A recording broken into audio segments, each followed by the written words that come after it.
जीअं थी ॻाल्हाए। मां काॾी मुसे लाशारी जी घरवारी आहियां। मुंहिंजी न्याणी अगवा करे विया आहिनि 13-14 सालनि जी आहे। केरु अगवा करे नाला ॿुधा हुननि जा?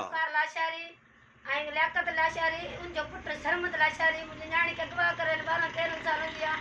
मुंहिंजी शादी कराए छॾी अथनि ऐं ज़ोर ज़ुल्म सां मुंहिंजे हिते 4 क़ुर खणी वई। ज़ुल्फ़कार ॾे, लियाकत ॾे, उन्हनि मुंहिंजी का अदालत न कई आहे। वरी मां ॿिए दफ़े 2 क़ुर खणी ज़ुल्फ़कार ॾे त बि मुंहिंजी का अदालत न कई आहे।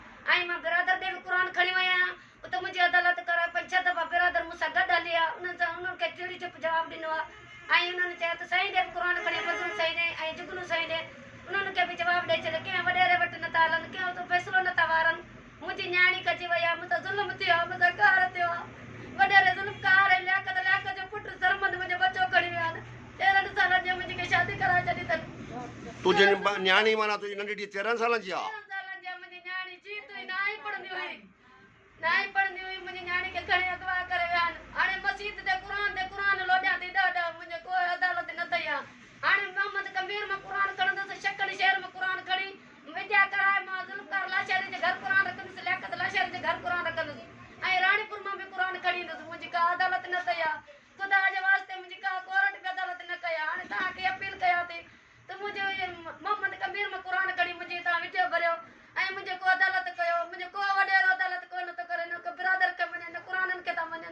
मुंहिंजो बच्चो 12-13 सालनि जो घणी आहे, मूंसां ज़ुल्म थियो आहे। असां माउ पीउ सड़ी रोई असां टांगी न चाढ़ी आहे। 13-5 वॾी आहे, मुंहिंजो बच्चो गुम थियल आहे।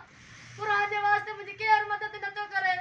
सभु को बिरादर चयो असां छा कयूं छा कयूं। राति 9 बजे बिरादर वटि वई आहियां, उते इलाहूं कयूं आहिनि, दाऊं कयूं आहिनि ऐं सुबुह 9 बजे बिरादर वटि रही वञे त क़ुर जे वास्ते मुंहिंजी मदद करे। असां छा कयूं, असां बेवस आहियूं, असांजी केरु नथो मञे। असां कंहिंखे चयो तूं न्याणी आहीं, असां बसि मजबूर आहियूं।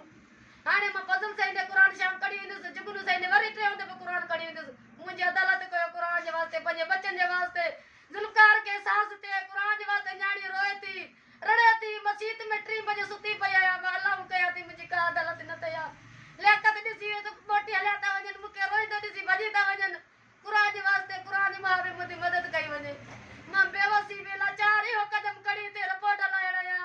मुंहिंजो ॿियो को हल न आहे, मुंहिंजो घर जो को वारस ॿियो न आहे। अॼु तोखे न्याणी वापसि न ॾियनि त पोइ तूं छा कंदीअं?